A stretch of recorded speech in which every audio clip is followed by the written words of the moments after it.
Now, next tonight, a charity is warned it may not be able to keep all of Nottinghamshire's canals and waterways open in the near future. The Canal and River Trust says changes to funding and costs associated with climate change damage are to blame. James Lewis has been out on the water to find out more.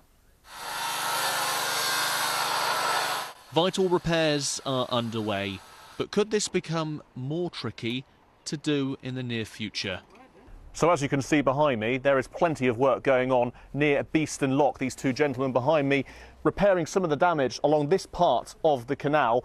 And the fear is, in the future, with funding being cut by the government, it might be more difficult to do this sort of thing. Rising costs and inflation with the impact of climate change and then a reduced budget, we really are facing some potential huge problems. We are not at the stage where we can name closures or exactly what will happen. What we're trying to do is raise everybody's awareness now that actually there's potential that we could lose these wonderful assets in years to come.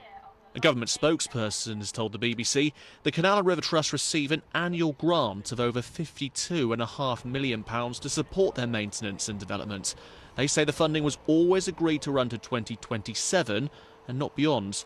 The government also say they're currently reviewing all public funding following the general election.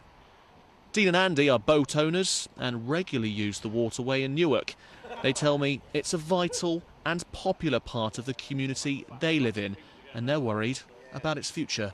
These are very important assets and we need to look after them. We need to be properly funded so that everybody can still use them. We've seen a massive increase just this year in the amount of boats now using the river again.